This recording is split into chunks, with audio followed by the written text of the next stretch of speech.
കവിത ആലപിക്കുന്നത് ശ്രീമതി ശ്രീജ ഗോപാൽ. കനൽ ചൂടിയ കാറ്റ്. രചന ശ്രീജ ഗോപാൽ.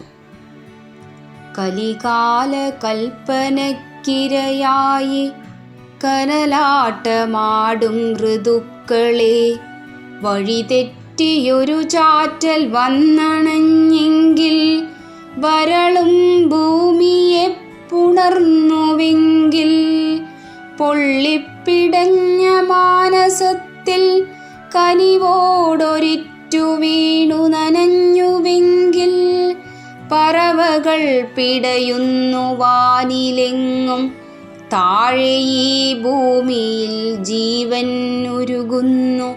തണലകന്നുള്ള പാടങ്ങളിൽ വെയിൽ ചൂടിലെരിയും പണിയാളർ അന്നം തേടി അലയും മർത്യന്നു താങ്ങുവാനാകാത്ത തളർച്ചയോ അതോ കാലം കരുതി വച്ച തിരിച്ചടിയോ?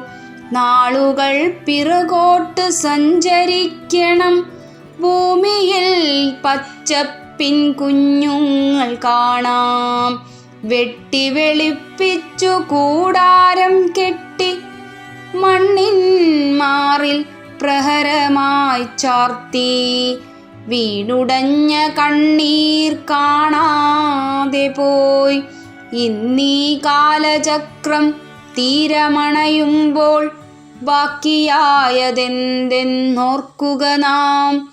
തിരികെ പിടിക്കാൻ കഴിയാത്ത ദൂരത്ത് പോയി മറഞ്ഞ പ്രകൃതിക്ക് ഇന്നുതിർക്കും വിയർപ്പു തുള്ളികൾ പകരം കൊടുത്തു തന്നാകണം. ഇനിയൊരു മഴ തേടി നമ്മൾ കനിവിനായി കണ്ണീരോടെ കാത്തിരിക്കണം. വീണ്ടും ഒരു പൂക്കാലമായി എതിരേൽക്കുവാൻ ജന്മം നൽകിടാം പച്ചപ്പിൻ മക്കൾക്ക്. വീണ്ടും ഒരു പൂക്കാലമായി എതിരേൽക്കുവാൻ ജന്മം നൽകിടാം പച്ചപ്പിൻ മക്കൾക്ക്.